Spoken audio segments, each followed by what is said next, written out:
Hello everyone, this is Mila.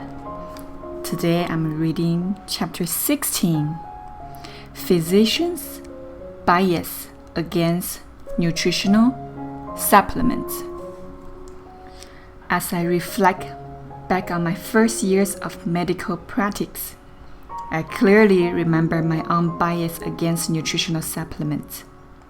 So I don't have to look my father than myself when it comes to understanding the basic producer doctor have. I'm sure that my past feelings are not too different than those of the majority physician practicing medicine today. I remember telling my patients that they could get anything that they need from their food. If they would just eat a healthy diet, you must go down to your local grocery store and buy the right kind of food, and you don't have to take any of those supplements. I will insist, take vitamin is waste of money. If that don't convince them, I will share a study or two that show vitamin to be harmful. I remember that negative study was really the only one vitamins of each I was really aware of. After all, when negative studies were publicized in the late media or media journeys, I would tell myself, see, you were right all along about those vitamins. It's a shame that this charlatan had played such a scam on my patients. Part of the reason I have changed my mind about vitamin is the quality of our diet. The typical American diet. I have a confession to make right here, right now. I have actually eaten out in a fast food restaurant. Alright, if you must know the guilty detail, I had to tell you that it's a Big Mac, French fries, a large Coke, supersize even, and a hot apple pie. But you must also know that was years ago. I have learned a little something about eating since then. Do you find yourself choking at the throat of a person's confession to something we all have done more often than we want to admit? In the spike of the knowledge that fast food is about the worst excuse of fuel we can induce our bodies, we lined up by the fair's waiting to pay our hard-earned cash for the detriment of the future health. Friends, knowing and doing are two different realities. As much lip service we give to losing weight and eat healthy, in reality, it's just not happening. Approximately 40% of our calories in the typical American diet come from fat. And most of these are saturated fat, the bad stuff. The September 1997 issued the medical journal Pediatric report that only 1% of the children in the United States get a proper RDA level of essential nutrients from the diet. Not only our children are not getting proper nutritional for their growing of the body, they are established poor eating habit in the childhood that usually persists into their adult years. It has amazed me how many of these young teenagers already have a full-blown insulin resistance.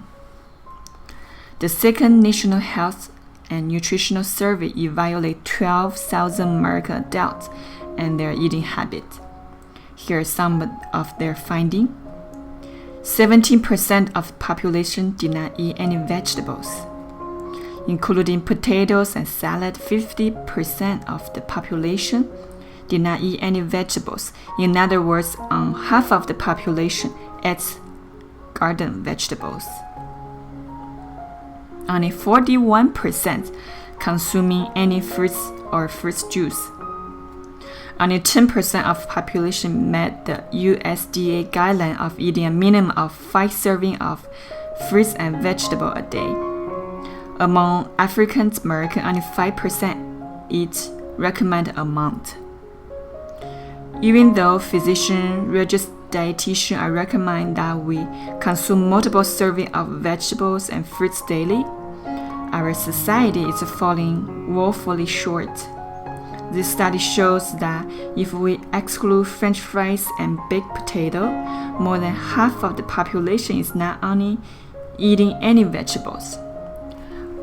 Worse yet, almost 60% of population is not eating any fruit. In truth, Americans are not eating a healthy diet even though they know better. It is any wonder that more than 50% of our nation is now considered to be significant overweight. When you combine this poor eating habit with the high glycemic food discussed in chapter 14, it is no wonder that we have an epidemic of insulin resistance and diabetes in the US. If I were to challenge you to go out and not eat any white bread, white flour, pasta, rice, potato for 2 weeks, you will quickly realize why so many, more than 80 million Americans have developed insulin resistance, as known as syndrome X. Quality of food in the US. No other nation on the face of the earth has produced abundance of food that America has over the past half century. But when you look at the quality of our food from a health perspective, they are definitely concerned. The process used to produce and preserve our food today have had a serious effects on the quality of our tremendous food supply. Relax Beach wrote in his report to the US Senate.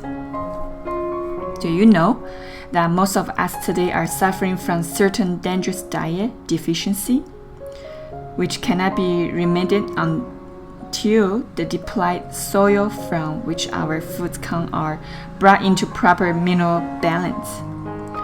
The armed fact is that foods, fruits, vegetables, and grains now being raised on millions of acres of land that no longer contain enough certain minerals are starving us no matter how much we eat. Beach made this statement in 1936, and in the almost 70 years since Beach played to the Senate, little has been done to improve our nation's depleted soil. In fact, the situation is much worse today than ever before in the history. 5 major minerals: calcium, magnesium, chloride, phosphorus, and potassium. At least 16 trace minerals are essential for optimal health. Plants cannot create minerals. They must absorb them from the soil. And if our soil do not have this mineral, our plants will not have them either. And they don't. Why? Organic fertilizer that contain this mineral are expensive and difficult to obtain. US farmers manage their costs by fertilizer replenish the soil with only nitrogen, phosphorus, and potassium, called NPK.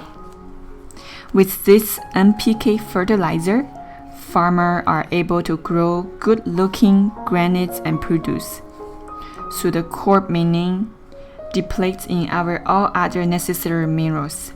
Unfortunately, economic is driving force behind American agriculture, causing farmers to be more concerned about bushels per acre than the nutrients contents of the food they harvest. Few will argue that the quality of our food and its decline compared to the food of a generation or two ago. Hybrid grains, vegetables, and fruits have increased in popularity. These hybrid seeds boast big, luscious products that are more resistant to the disease. The nutrients contained hybrids, however, is significantly less than what that their natural counterpart. The farmer is paid according to the bushel per acre, not for the quality of his produce. Agriculture, too, has become demanding and politically charged industrial.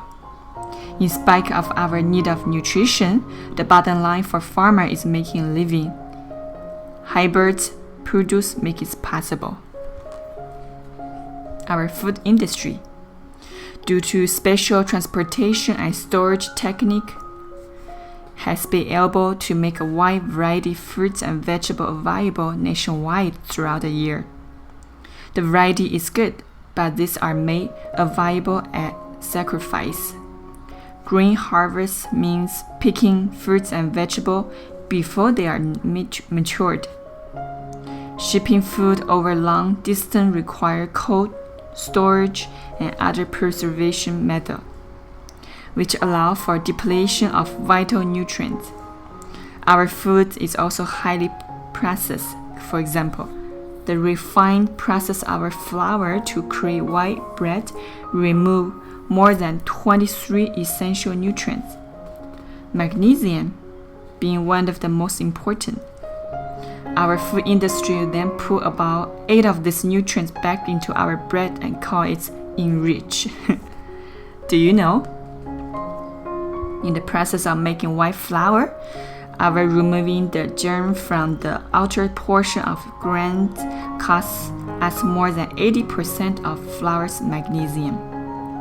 The process of our meat remove 50 to 70% of vitamin B6.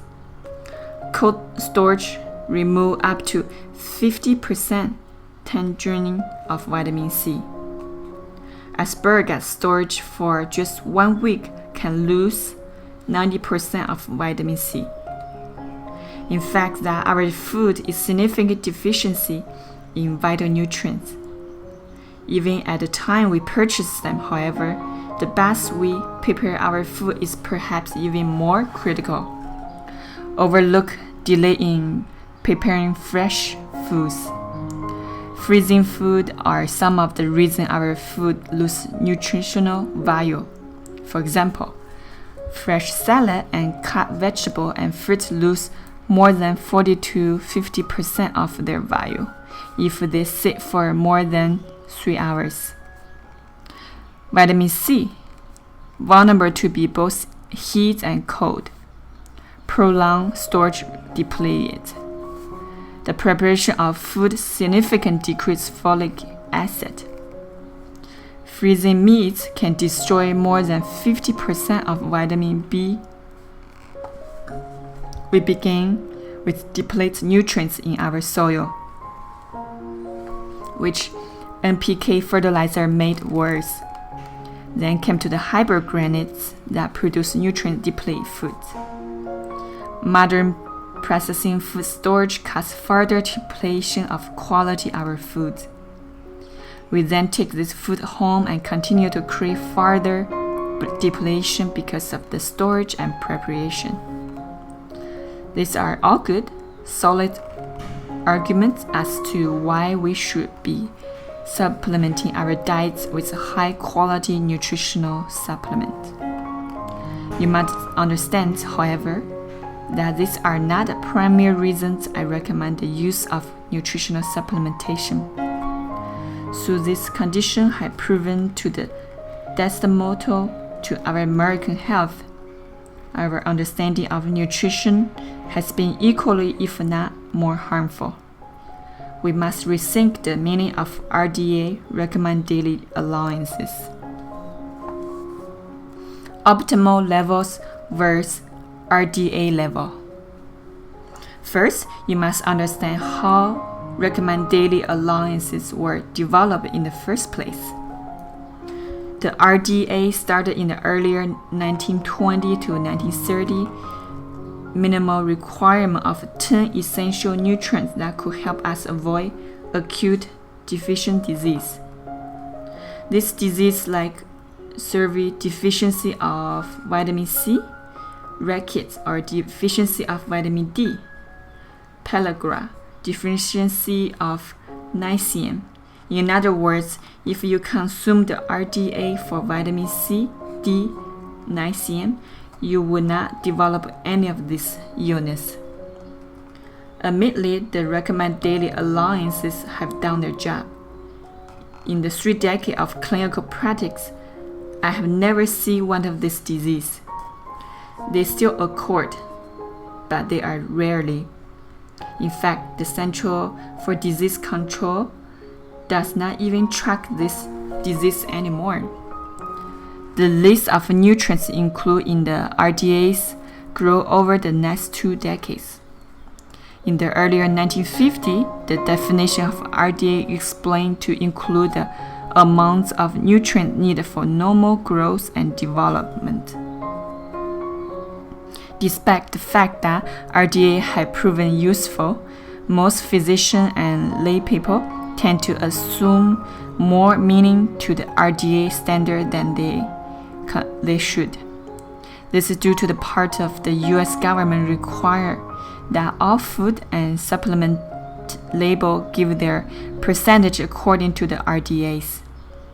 But after spending the past several years learning about nutritional supplementation and its effects of chronic degenerative disease, I have become convinced of one overriding truth.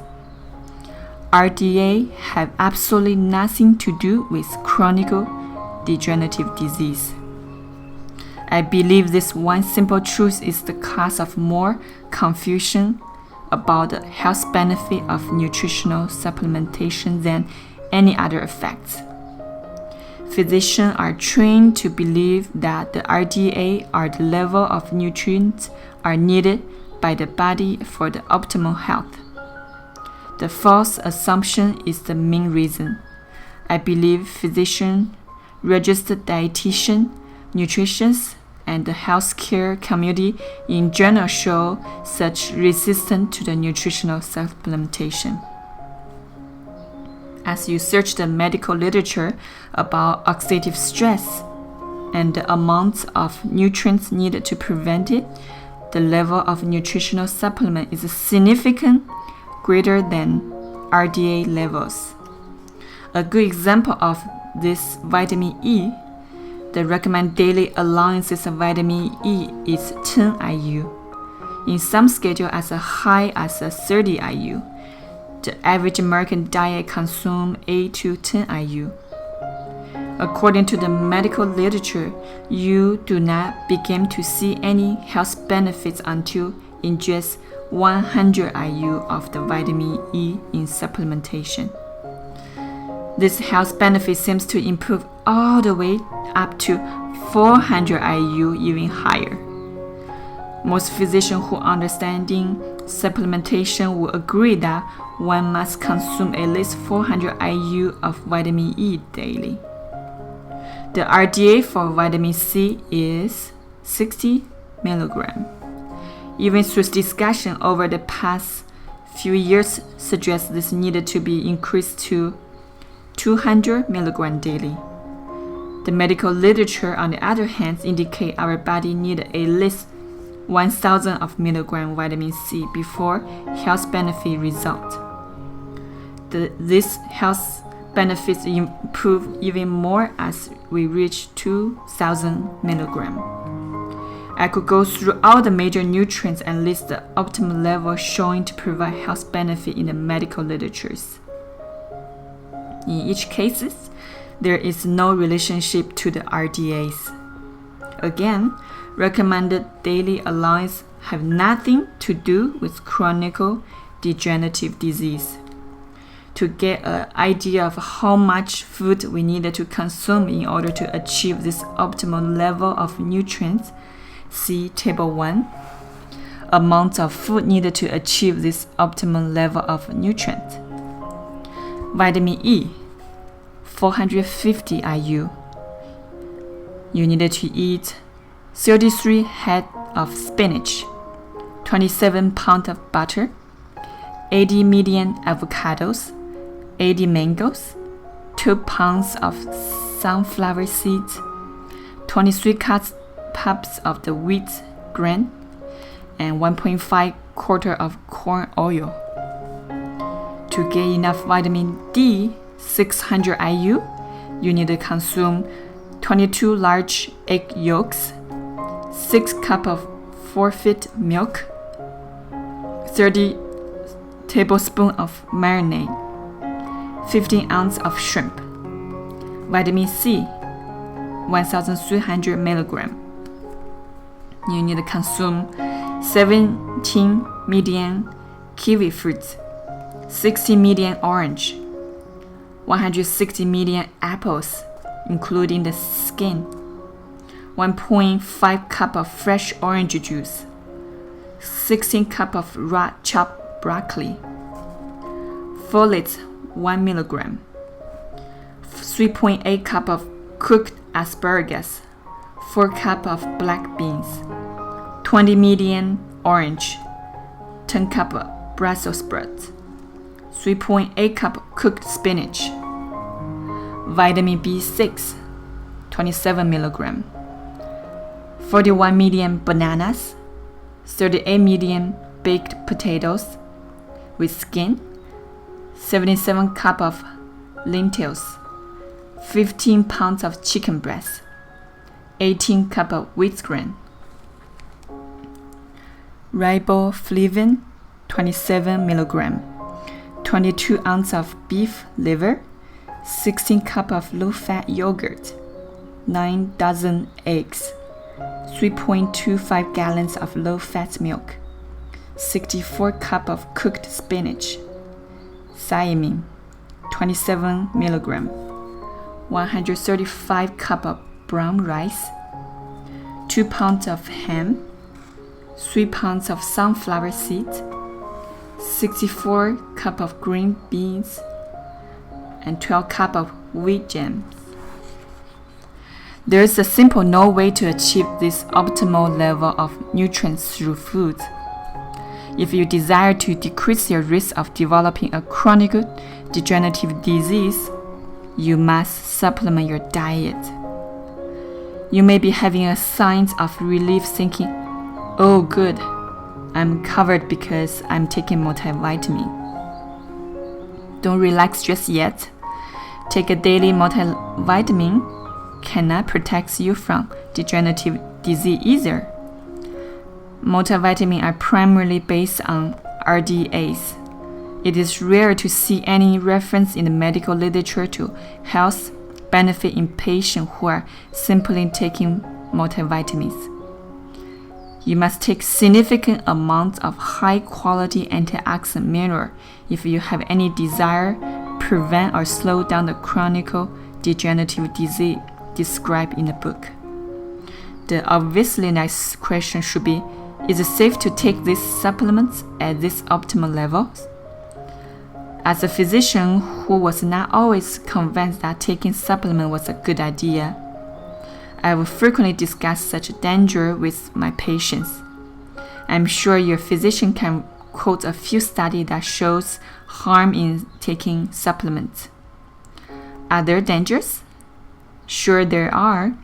We needed to discuss this in detail.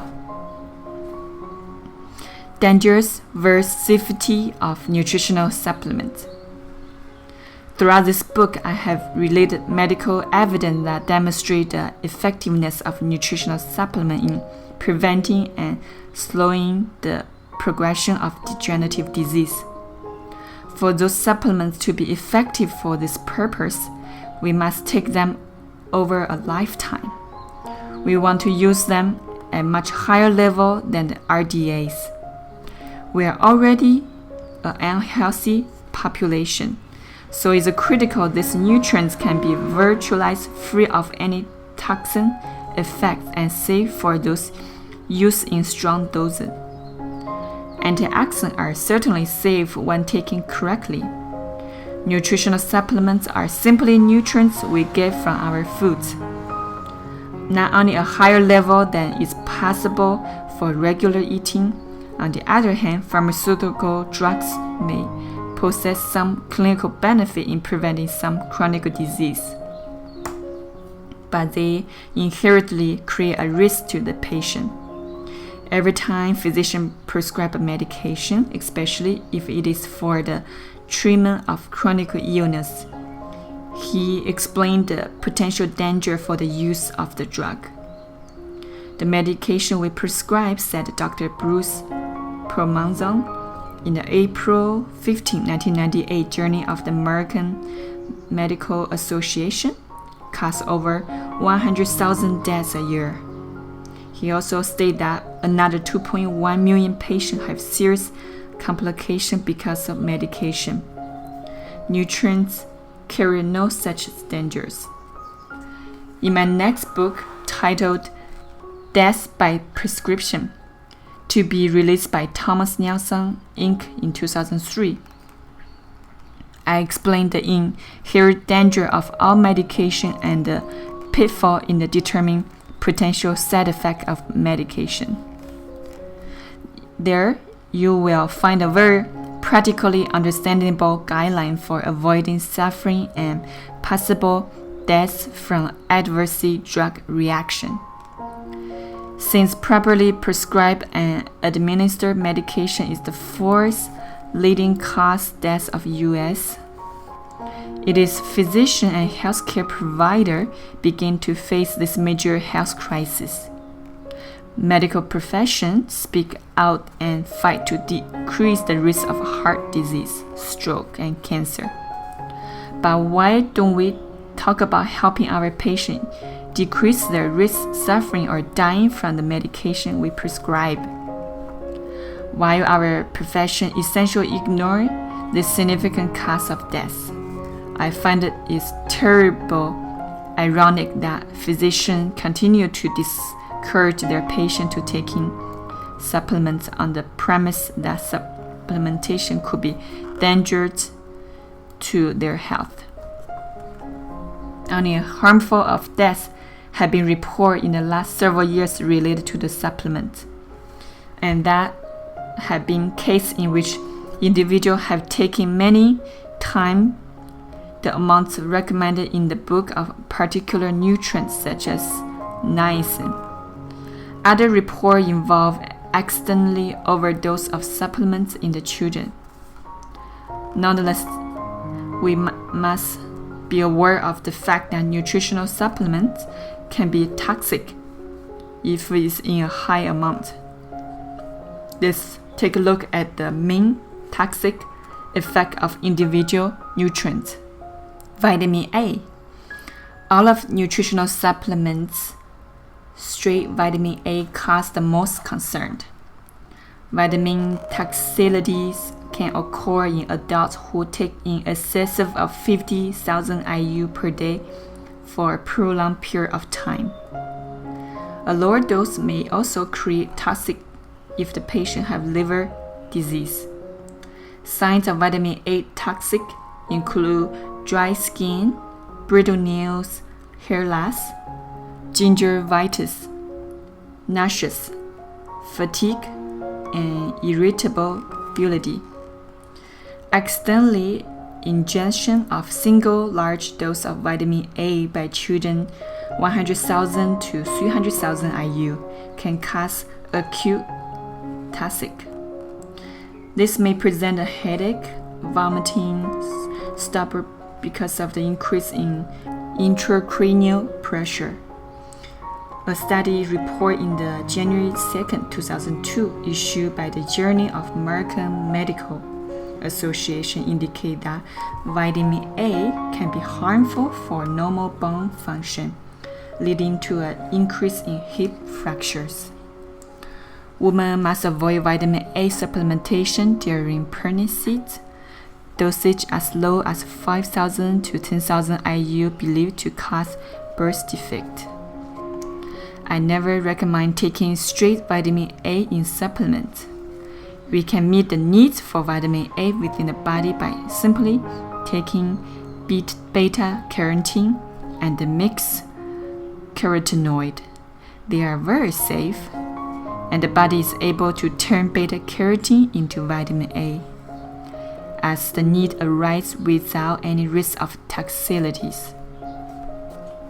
Beta-carotene has been used in high dose over several years without a single report of adverse effect.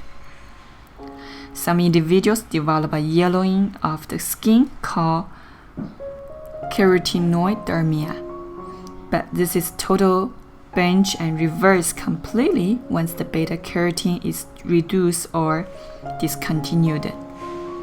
Vitamin E. Although vitamin E is a fat-soluble vitamin, fasticate safe records. Clinical trial of vitamin supplementation as high as 3,200 IU per day have not shown any adverse effects.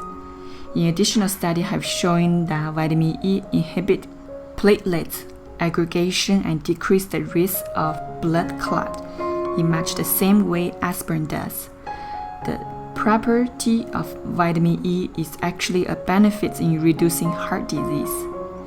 Researchers believe that vitamin E actually improved the effectiveness of aspirin in patients with heart disease. Vitamin C.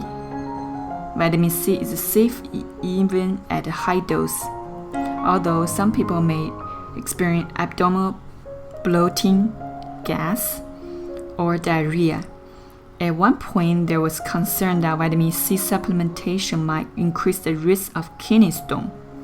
This was found in only one clinical trial, however, and the last 4 similar trials did not substantiate this concern.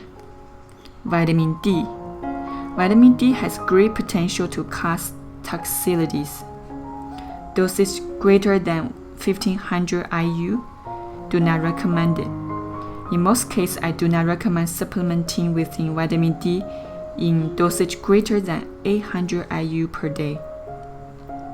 Vitamin D toxicity may increase the blood level of calcium, cause deposits of calcium in internal organs, increase the risk of kidney stones. Interestingly, recent study report in the New England Journal of Medicine have shown that 93% of the people in Boston are deficient in vitamin D, even those taking multivitamin. Other studies are now revealing that the RDA of vitamin D is too low, 200 IU, and patients needed to take 500 to 800 IU of vitamin D, which is again an optimal level. This dosage is still considered to be well within the safe range. Niacin, vitamin B3. High dose of niacin supplementation may create flash up to the skin, nauseous, liver damage. Clinical studies have shown slow rates of products with niacin may decrease the risk of flashing, but they may also increase the risk of liver damage. Many people use high dose of niacin as a natural way to decrease their cholesterol level. Using pharmaceutical level of niacin supplementation should always be done under the direction of physician. The level of niacin recommended in Chapter 17 are in safe range. Niacin is now also being able to use along with the statin drugs, which are especially effective in lowering cholesterol. Vitamin B6, pyridoxine. Vitamin B6 is one of the few water-soluble vitamins with a possible risk of toxicities.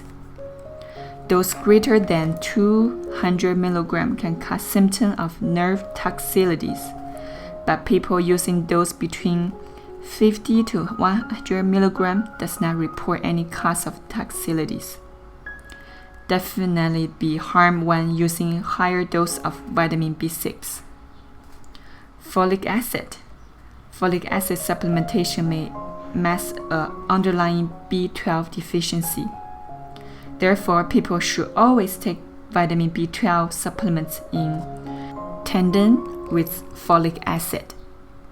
However, there has not been reported any serious problem of taking folic acid, even up to 5 grams per day. There's another reason the cellular nutrition is safe to supplement your diet. Choline. Choline is a general, well-tolerated although at very high dose, 20 grams per day, it can create a fishy odor and cause some nauseous diarrhea and abdominal pain. Calcium. People tolerate dose of calcium supplement of up to 2,000 milligrams. It was once thought that high level of calcium supplementation could lead to an increase of kidney stone. However, a recent study shows that high level of calcium actually decrease the risk of kidney stone. In other words, those patients who had the highest intake of calcium actually had the lowest risk of kidney stone. Iodine. Iodine supplementation greater than 750 mcg can suppress thyroid hormone secretion. Reports have also made of itching like skin eruption at higher level iodine intake. Iron. Concern about the use of iron, especially in organic iron. In supplementation has increased, Americans generally get plenty of iron. Supplementation of the nutrients may create an iron overload, which has been associated with increased risk of heart disease in male. There is some concern iron supplements may actually increase oxidative stress. Manganese. Manganese taken in supplementation is very safe, although there are reports of people who develop magnesium toxicity from their environment. This is usually seen in those who mine magnesium or exposure to high level in the environment. This individual may begin to hallucinate and become very irritable. Molybdenum. Molybdenum is quite safe, a daily intake of greater than 10 to 15 mcg. However, may lead to gout-like symptoms. Selenium. Several clinical trials which use dose in range of 400 to 500 mcg daily have found selenium to be safe. I believe, however, dose of selenium supplementation should be less than 300 mcg daily.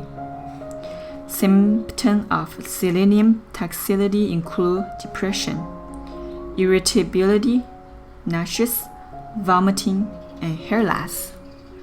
No toxic effects have been associated with supplementation of vitamin K, vitamin B1, vitamin B2, biotin, vitamin B5, inositol, vitamin B12, chromium, silicon, Q10, boron, and alpha lipic acid.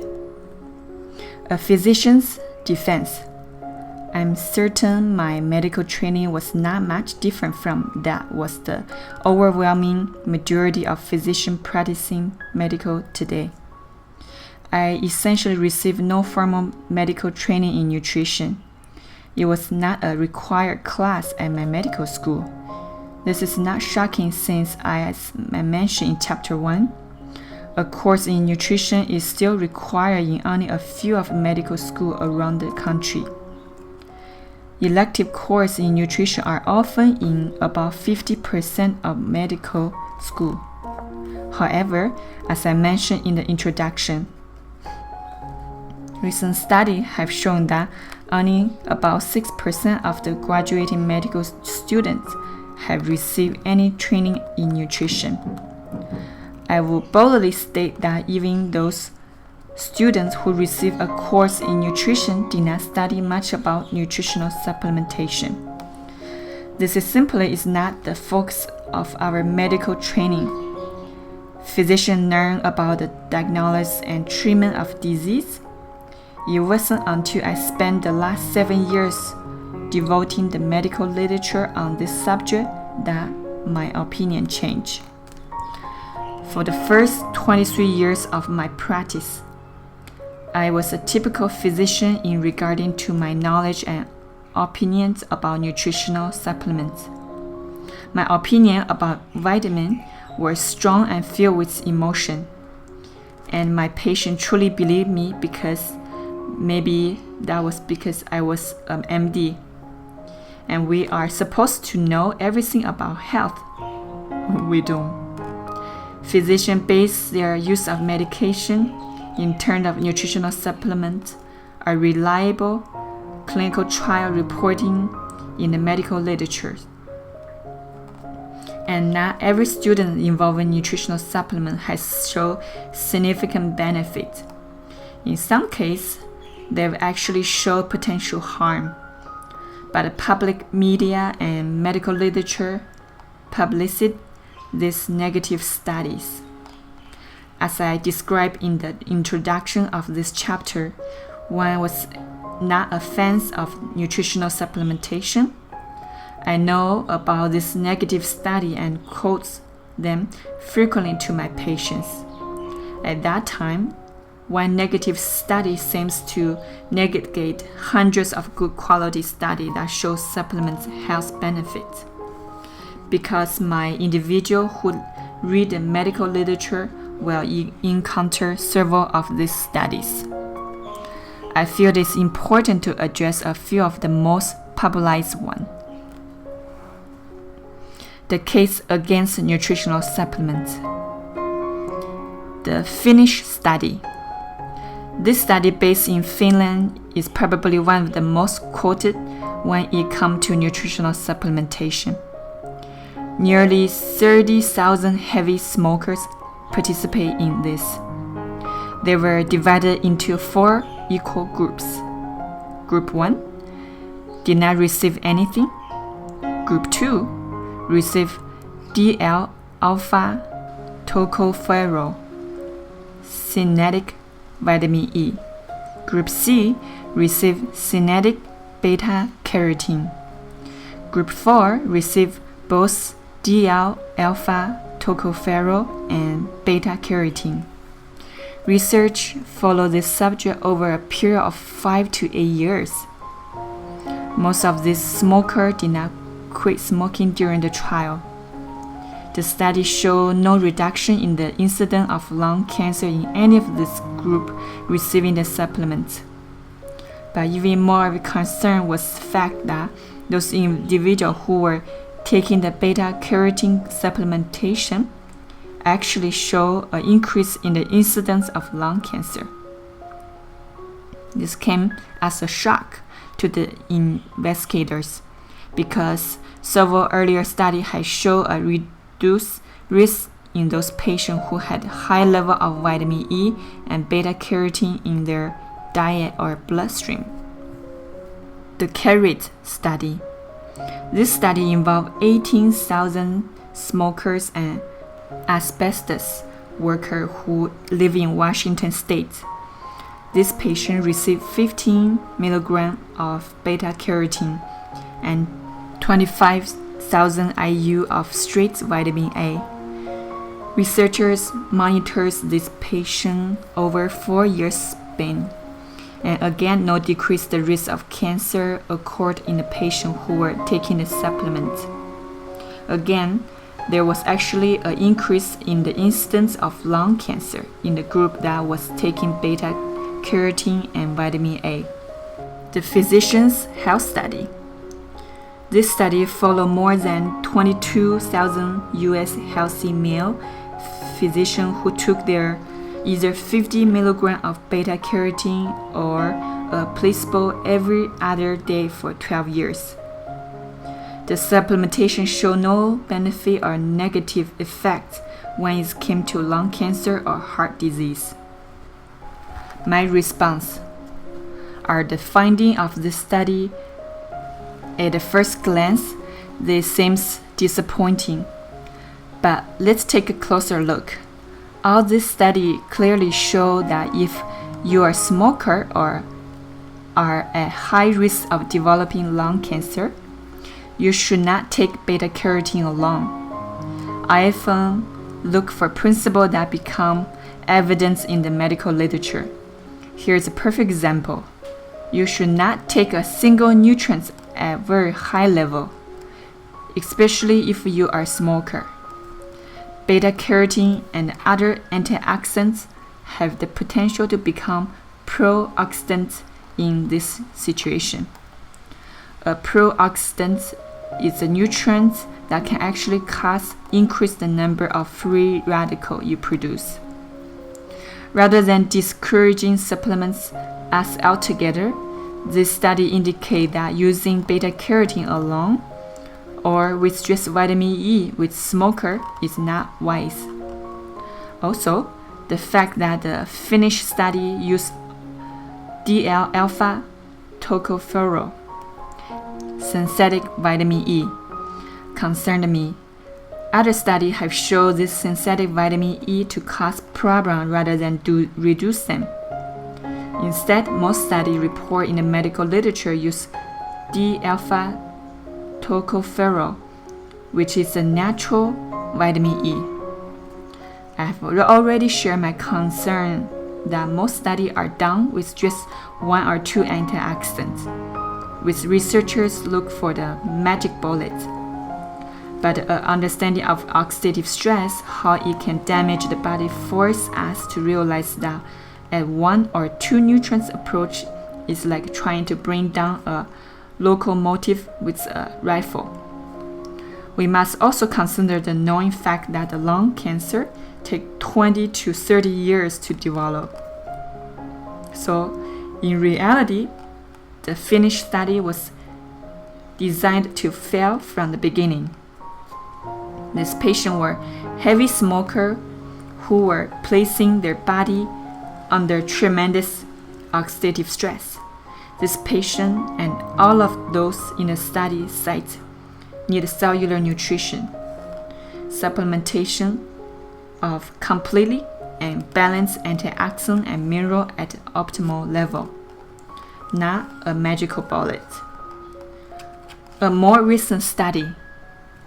Another study report in the November 29, 2001, issued of the New England Journal of Medicine, has also received fair heavy media attention. The simvastatin Zocor and the niacin study involved 160 patients with elevated cholesterol level and hardening of arteries who were assigned to one of the 4 groups. Group 1 was the control group and so received nothing. Group 2 received Zocor and niacin. Group C received vitamin E, vitamin C, selenium, and beta-carotene. Group 4 received Zocor, niacin, vitamin E, vitamin C, selenium, and beta-carotene. Group 2 did the best and actually showed some minor reversal of the hardening of their arteries. The antioxidant group, Group 3, was the next best, with the significant improvement. But Group 4, which received a combination of Zocor antioxidant, did not see as much of a rise in their HDL good cholesterol. This finding was marginally finding and was not statistically significant.